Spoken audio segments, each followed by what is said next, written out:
Mirchi FM is #1 in Singapore. और किसके सुनिए यार, हमारा एक सच्चा साथी है मिर्ची एफएम लंबा साथी. I love Mirchi FM. It's so hot. देखे में लाल लाल, खाए में हाय हाय. Tangi tauba में Mirchi FM is hot. Here at Rugby Town, Singatoka, love listening to Mirchi FM. Mirchi FM, it's hot. Mirchi FM is #1 in Suva. It's hot. हम वहीं के लिए लंबा सा में रहता है, तो क्या बताइए हम मिर्ची एफएम सुनता है. Mirchi FM, बहुत जुलूम जुलूम. Mirchi FM, it's hot.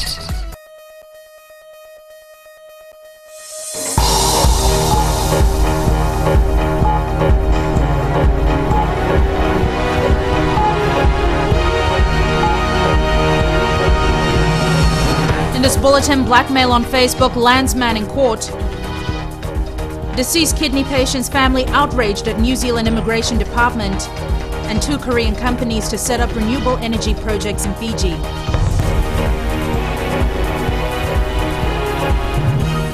Good evening, I'm Jackie Spate and this is FBC News. A 28-year-old graphic designer from Sambeto Nandi appeared in the Suva Magistrate Court today to face charges laid by the police cybercrime team.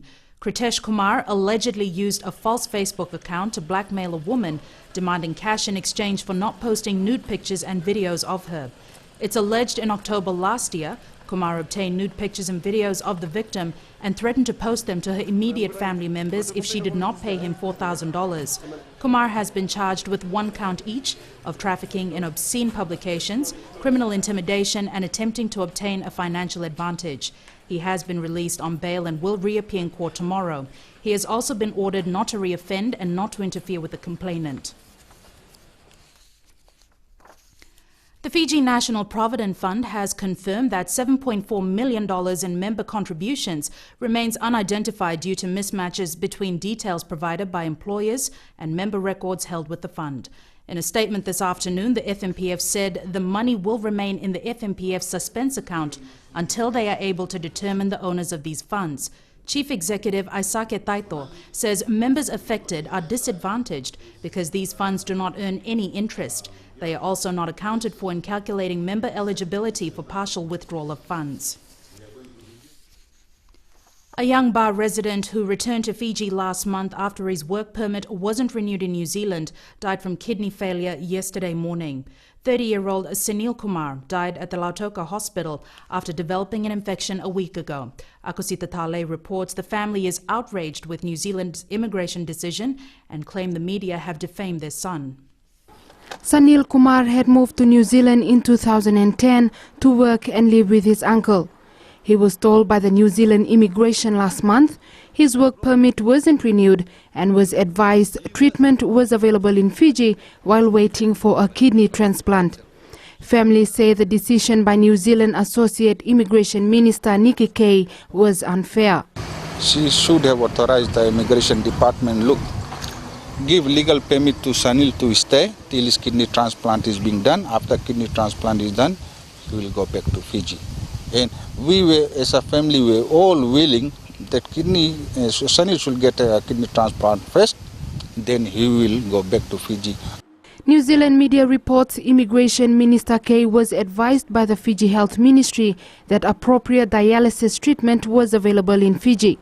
She stands by her decision to send Sunil to Fiji. We got in contact with Kidney Foundation down in Suva and Nandi. Both of them, they wrote the letter to us saying that peritoneal is not available in Fiji, which has been made obsolete just because of high infection and death rate, and only hemo was available. Sunil Kumar's father says the media have defamed his son by saying he was deported. He returned to Fiji voluntarily on April 24 after being told that if he was deported, he would not be able to return to New Zealand for future treatment. He was not deported. I read the paper today, he was deported. He was not deported. He was told to be deported if he never came. He came by himself. It's a clear message from my side to public of Fiji. Please don't take it that he was deported. He was not deported. Questions sent to the Health Ministry and Fiji's Kidney Foundation have remained unanswered. Sunil will be laid to rest at his home in Ba tomorrow afternoon. Akosita Tale, FBC News. Meanwhile, in a statement late this afternoon, Fiji Kidney Foundation says it had advised New Zealand immigration of the availability of hemodialysis treatment services available in Fiji. It adds the patient may be depressed if situation turnaround and deportation orders without any concern for humanitarian or merciful thoughts. It says when a patient gets infected, they're always taken care of by nurses. Over $500,000 in unpaid water bills on the island of Rotuma has been waived by the government. As Api Salome Dokar reports, the debt had been accumulating for over a decade. Government's intervention to clear the debts accumulated by Water Authority of Fiji customers on Rotuma now allows for continuous water supply. Water bills here in Rotuma had accumulated since when the Water Authority was still the Department of Water and Sewage under the Ministry of Works and Transport. So all the bills that had accumulated then until 2010, those are the ones that were waived under the 14 million or so that was given by the government. The Water Authority of Fiji admits part of the reason the unpaid bills accumulated was there was no official on the island to oversee operations. It accumulated from bills from the whole island, and that comprised of about 639 customers, which were $660,000 had to be paid off for. In a recent visit to Rotuma, the Water Authority of Fiji identified some projects which they will undertake to improve their services on the island. We need to construct new reservoirs. We need to look after our workers here. Other issues, as I had briefed the PM on, in-house issues that we are here. This trip also serves to take back, and it'll be factored in next year's request for budget 2015. Water Authority of Fiji customers on the island who have left for Vitilevu have had their meters disconnected, while some more have just had their meters connected. Api Salome Dokar, FBC News. Two independent power producers from Korea are looking to set up renewable energy projects in Fiji this year. The two companies have had successful meetings with the Fiji Electricity Authority and are hoping they will be given the go-ahead to start their projects. One of the two companies, Strategy Solar Korea, aims to set up Fiji's first solar farm in the Western Division with an investment of $220 million. The company has already submitted its proposal to the Fiji Electricity Authority. Strategy Solar is actually very keen to commence business, and they want to set up a 10 megawatt solar farm in the Western Division as a pilot project within the next 9 months. Gimco Bioenergy, which has partnered with Tropic Woods on the $70 million investment in a biomass plant project at Nambo in Singatoka, is expecting to start work by the end of the year. We'll be making our proposal to the Fiji Electricity Authority in the next week or two, and we are hoping that we can enter into a PPA and move forward. We've been preparing this project for last 18 months and almost 2 years, and the only trouble was the tariff rate. But now we got the right tariff rate, and then we now ready to invest in Fiji within the end of this year. So we are ready for everything, so we will start right away. According to the Commerce Commission, these two companies are the first overseas IPPs to venture into the Fiji market. The only other two IPPs in Fiji are Tropic Woods and the Fiji Sugar Corporation. Eleanor Turangaibiu, FBC News. Coming up after the break, Fiji and India relations expected to flourish under new Indian Prime Minister.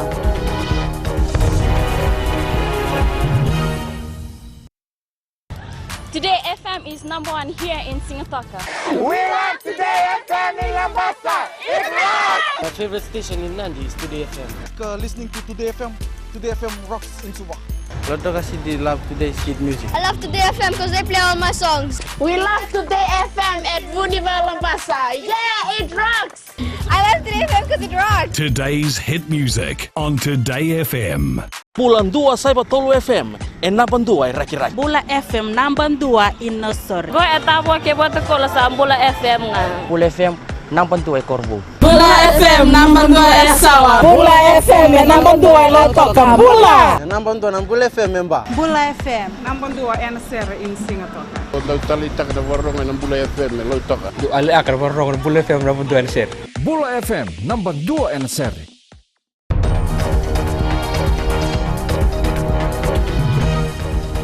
Welcome back. This is FBC News. The Elections Office has renovated its premises in Turak, Suva to provide space for additional staff as the elections approach. Vosita Kotewasawasa reports. There are 112 days left for the elections in September, and the Elections Office says they will have 300 staff to serve the public. We have considered the needs of all Fijians and including those who are disabled, and hence we have put up ramps and etc. to allow proper access into the conference room and to the Fijian Elections Office. Sanim says staff recruitment is continuing. The recruitment started on the 21st and we have had about 5 days at it, and we have received about 6,500 Fijians who have expressed their interest and actually undertaken the aptitude test for the polling day workers. So I think the response is very encouraging. Registration of voters and voter education will begin mid-next month. Staff from the office will also be travelling to outer islands to carry out both exercises. Vasita Kotewasawasa, FBC News. Rum and beer made in Fiji could soon be sold in new markets overseas when all the plans fall into place at Paradise Beverages Fiji Limited. The company has embarked on expanding its brewery in Suva. Ritika Pratap reports. Paradise Beverages Fiji Limited, which has its home in Walube, believes it needs a facility that can produce high-quality products regularly and consistently. The company is upgrading its brewery to incorporate state-of-the-art technology. A lot of the equipment was coming from overseas and from Europe, and the Europeans make fantastic equipment. But we'll get as much as we can of the local people to build it and to make sure that it's installed properly. And so therefore we've got a blend of high-quality equipment, which is skills are not in this country, but with the skill sets of the people to actually build it and put it in place here in Fiji. An export strategy will be put in place once the brewery is upgraded. So as we get into export strategies, this won't start until December when we have our first brew of the new brew house. And so therefore we'll go to double shifts and we'll have more people on board here. But we won't know exactly how many until we actually start to win more contracts overseas. And the more contracts we have, obviously the more shifts we've got to have, the more people we can employ. Fiji rum is also exported to Australia and Pacific Islands, and the company has also secured other contracts. We're actually just negotiating to go to Asia to supply all the Starwood Group hotels, and we've got a customer that we're negotiating with to take it out of Hong Kong. So we think we've got a strong case to get some good volume out of the Asian market for our rums, and we'll go to the rest of the world with our rums as well.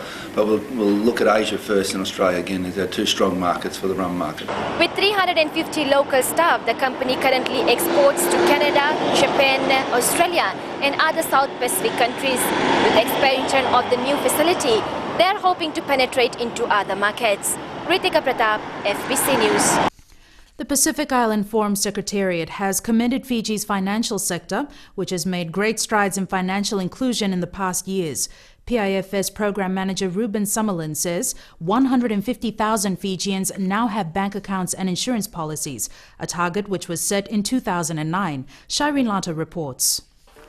Fiji's financial inclusion strategy enables all members of the community, especially the marginalized and the poor, to have access to the financial sector.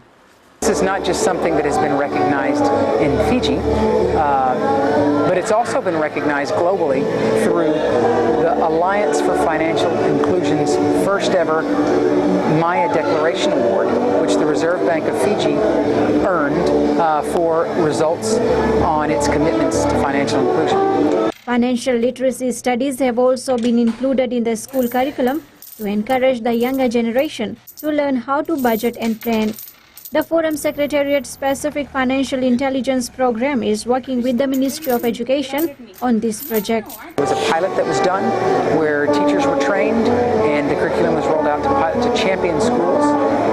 Then that pilot was assessed and adjustments were made. And then in 2013, FinEd has been rolled out to Fijian schools. The PFIP is also assisting the National Financial Inclusion Program to develop a new financial inclusion strategy for Fiji that will run from 2015 to 2020. Sharin Lata, FBC News. The latest Bollywood dance moves and dialogue were displayed in the first round of auditions for the Digicel Superstar Search held in Lautoka. The participants are hoping to impress the judges and secure places as actors and dancers in a movie to be filmed here. Rashika Kumar reports. The influence of Bollywood was evident as people came forward to showcase their talents and hopefully be spotted by the judges. There's just not enough platforms to bring that out. And what we saw today, what Digicel provided, was an opportunity for that talent to come out. Potential dancers and actors left an impression on the judges. There was an overwhelming response. I didn't expect to see some of the excitement that we saw here today. I didn't expect to see such young people with such impressive acting skills, singing skills, dancing skills. It was really enjoyable for the whole crew. The second round of auditions will be held in Suva on Saturday, and there is no limitation to who can participate. 40 dancers and 2 actors will be chosen for the movie. In addition, the 2 actors will also go through a media and development training and be cast in lead roles in Digicel's advertising campaign next year. Rashka Kumar, FBC News. We turn to sports now, and here's Jamie with the latest. Good evening. In sports tonight, Fiji football's under-19 record its 3rd straight win at the OFC qualifiers and FNRL to host Tonga Rugby League. These stories and more after the break. It's always Gold FM for us at Golden Point, Raki Raki. Gold FM is #1 in Lusaka. Gold FM is Nelly's best radio station. It's always Gold FM with us here in Singapore. Old is gold, and Gold FM is #1 here in Lautoka. Singapore loves classic hits on Gold FM. Listen to Gold FM here in Tagua. We love Gold FM in Ba. We've got beautiful beaches, people, and Gold FM in Raki Raki. Lautoka loves the classic hits on Gold FM. Gold FM, only the classic hits. बातो बा है बा में radio Fiji 2 के कौन सा के रोके online clear radio Fiji 2 rocky rocky के लोग ज्यादा सुनते हैं। मेंढी में हम सबकी पसंद रेडियो Fiji 2। तालेबू के लोग रेडियो Fiji 2 सबसे ज्यादा सुन रहे हैं। मेरी पसंद रेडियो Fiji 2, नसूरी में सभी को पसंद रेडियो Fiji 2। टावा में रेडियो Fiji 2 सभी कोई सुनते हैं। Radio Fiji 2 rock. Radio Fiji 2 I love you।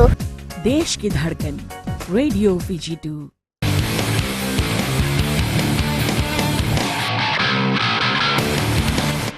Welcome back to FBC Sports.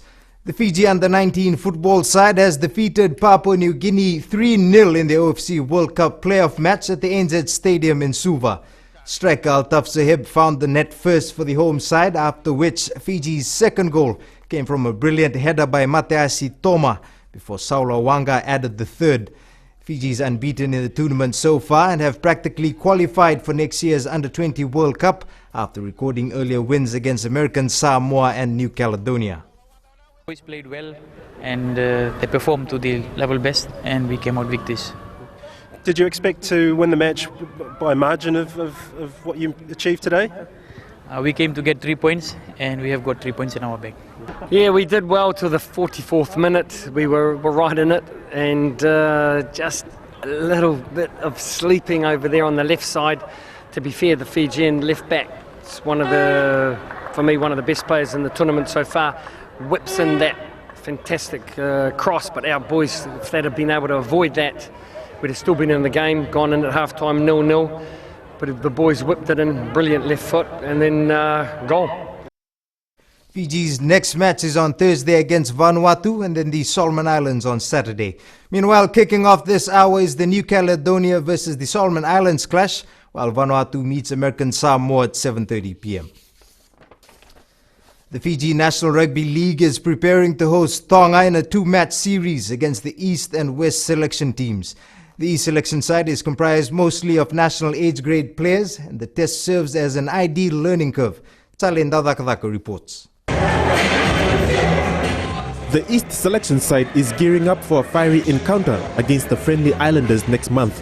Veterans Chone Wesele, Osea Sandrau and Samu Kunanitu have been roped in to lead a team filled with national under-18 reps that recently toured Australia.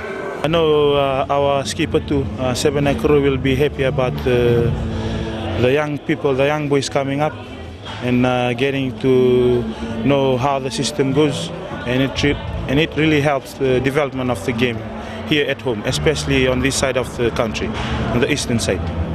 The 2008 World Cup rep is hoping that his experience and knowledge will rub off on his young teammates during the clash against Tonga. Hoping to expose our young players, get them to know what it's like, how it feels like to play in that level, and hopefully they get matured quickly so that they can take over the banner for Fiji National Rugby League in years to come. The East selection side will take on Tonga at Albert Park in Suva on June 16th. It'll be interesting to see how this team, laced with experience and raw talent, can match the power of its island neighbors. Tsalendo Dakadaka, FBC Sports. It's that time of the year again when the Suva Bowling Club celebrates the Pineapple Cup. This year will mark the 86th Pineapple Cup competition that will be held in conjunction with the South Pacific Bowling Carnival. And for the first time in Pineapple Cup history, lady bowlers will be able to compete. NZ Bank has paired up with the sport, providing $10,000 in sponsorship for the event. Sports brings people together, and rest assured this tournament that's coming up will have bowlers, especially the teams from offshore that will be participating here. There'll be a lot of talents being displayed, especially for our young bowlers as well. We have quite a few young bowlers, so that has developed over the years, and with your support, I think this wouldn't be possible. The competition begins this Friday. Fiji's Vincent Wu and Gracie have qualified for the World Cadet Table Tennis Challenge in Barbados in October. Both survived the strong challenge by their New Caledonian opponents at the World Cadet Qualifiers in the Cook Islands this week. In the junior boys division, Fiji finished third after beating New Caledonia 3-1. Now Fiji will compete in tomorrow's ITTF Global Junior Circuit. The 2014 Fiji Women's Pro may have had some slow starts this morning, but the final round heats at Cloudbreak this afternoon thrilled spectators. Hawaii's Malia Manuel reigned supreme after becoming the first surfer to register a score in the excellent range. She earned an 8.17 against tough Cloudbreak challengers with the top 17. Australia's Tyler Wright also stood out today, while it was hard luck for Australian surfer Nikki Van Dyke, who was forced to leave the lineup after a vicious wipeout that left her bruised and bleeding. Depending on conditions, the Fiji Women's Pro will continue tomorrow. And that's it from Sports Tonight. It's back to Jackie now with business.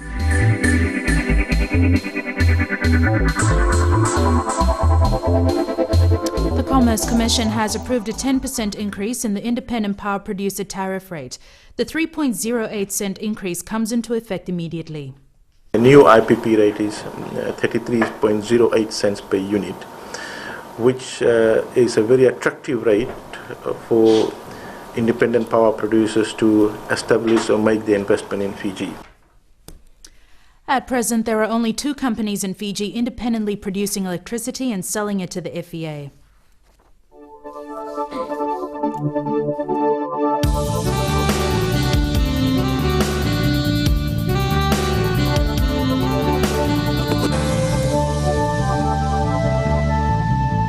Time to look at today's weather and what's to come. Here's Trish. Thanks, Jackie. Today's weather saw Suva with scattered showers in the morning, but some clearing later in the afternoon. Nadi Lotoka and Ba all had morning cloudiness. They began clearing later in the day. Savu Savu was the other way around, with fine weather in the morning and cloudy skies in the afternoon. Lambasa had fine weather all day.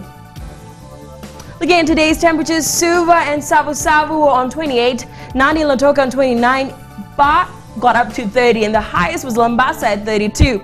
A high-pressure system southwest of Fiji is directing a cool southerly wind over the group Tonight, Ba, Singatoka and Tavua will drop down to about 16, whereas most other places will be between 18 and 20.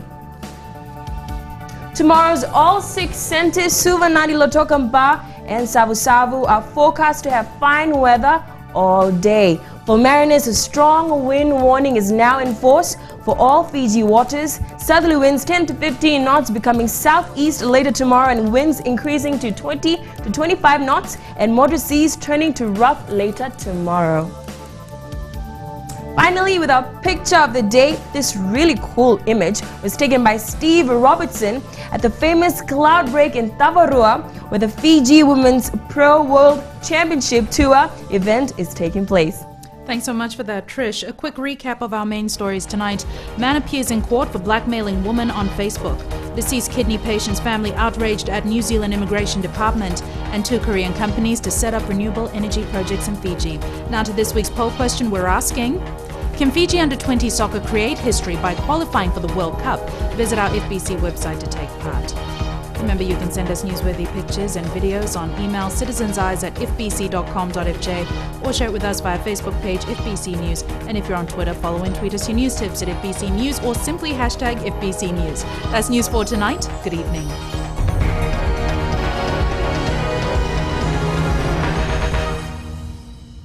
Talita na Radio Fiji One na mwira ni nonda bonua. Ando talita kana borro na Radio Fiji One singa toka boleta ni station ni alumatu. Ando talita kabale una borro na Radio Fiji One station ni alumatu ilo toka. Ando talita kabale una borro na Radio Fiji One mandi na station ni alumatu. Au tungo korbo ando borro mo live na station ni alumatu na Radio Fiji One. Ando borro na Radio Fiji One na station ni alumatu na mandoi tele. Na Radio Fiji One ando mo ibiti na bonga ni bienani.